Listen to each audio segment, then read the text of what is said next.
Diyos ko, pinay naman po ito, nakapantulog pa ako. Ayan, nandito naman tayo sa kusina.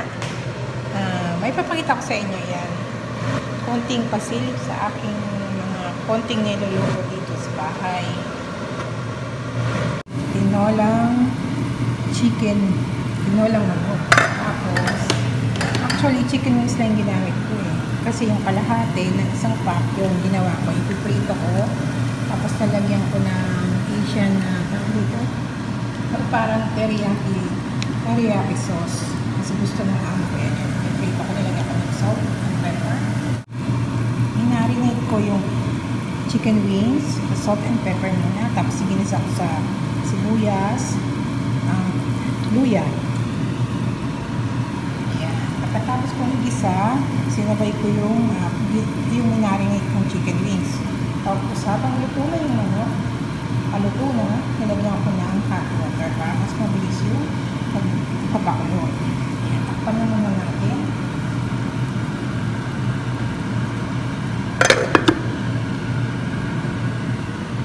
Then ito yung hiniwa ko, papaya. Green papaya, guys. Tapos ito yung hinihimay ko pa na dahon ng malunggay leaves. Yan. Galing sa likod bahay.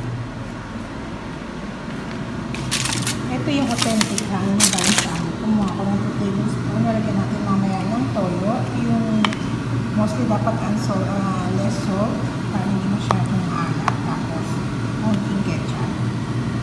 Tapos, meron pa akong isa. Tapos na ito. Ipiprito ko pagkatapos ko i-ice yung chicken wings. Ayan. Hindi sa pinagprituhan. Kasi pwede pa naman yung bagong mantika. Yan, lalagyan ko lang siya ng salt and pepper.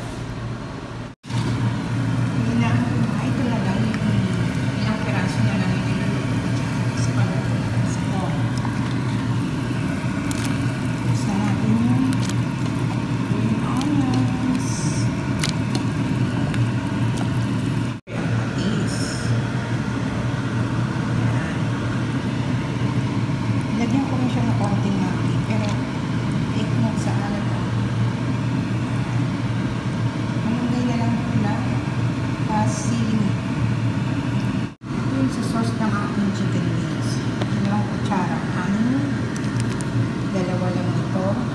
Yung sachet. Tapos, konting pepper.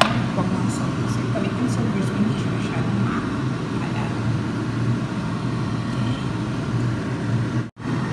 Salt and pepper. Tapos,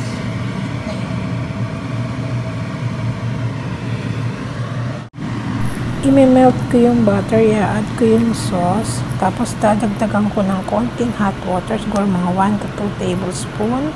Sasalang ko ulit sa apoy hanggang sa matunaw siya at mag-mix hanggang sa lumapot ng bagya.